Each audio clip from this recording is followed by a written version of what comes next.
Hello guys, welcome back to my YouTube channel. So ഇന്ന് നമ്മൾ review ചെയ്യാൻ പോകുന്ന ഒരു സീരീസാണ് ഡേ ഓഫ് ദി ജാക്കിൾ. ഈ ഒരു സീരീസ് ഒരു കള്ളനും പോലീസും തമ്മിലൊരു കഥ പോലെയാണ്. പക്ഷേ ആ ഒരു ഇതിൽ തന്നെ ചുരുങ്ങിയിരിക്കുന്നതല്ല, വളരെ പെർഫെക്റ്റ് ആയിട്ട് കാണിച്ചിരിക്കുന്ന ഒരു ഡ്രാമയാണ്, ഒരു ക്രൈം ഡ്രാമയാണ്. ഇതിലെ മെയിൻ കാസ്റ്റായിട്ട് വരുന്നത് Eddie Redmayne, Lashana Lynch and Ursula Corbero. So ഇതിൽ രണ്ടുപേരും പോലീസും കള്ളനും ഭയങ്കര അതിബുദ്ധിമാന്മാരാണ്. പോലീസ് എങ്ങനെയോ കള്ളൻ്റെ അടുത്ത് എത്തുമ്പം കള്ളൻ അതിനേക്കാളും ക്ലെവറായിട്ട് രക്ഷപ്പെട്ടു പോകുന്നതും ആ സസ്പെൻസ് അങ്ങേയറ്റം വരെ എത്തിക്കുന്ന രീതിയിൽ നമ്മളെ edge of the seat kind of ഡ്രാമയാണ് ദ ഡേ ഓഫ് ദി ജാക്കിൾ.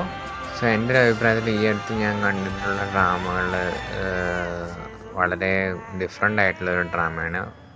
ഭയങ്കര ഇൻ്റലിജൻ്റ്ലി എക്സിക്യൂട്ട് ചെയ്ത ഒരു ഡ്രാമയാണ്. So in India it is available for streaming on Jio Cinema. ഞാൻ ഈ സീരീസിന് റേറ്റിംഗ് കൊടുക്കുന്ന ഔട്ട് ഓഫ് 10 8.5 ആണ്. സോ അടുത്തൊരു വീഡിയോ വരുന്നതായിരിക്കും. Thank U.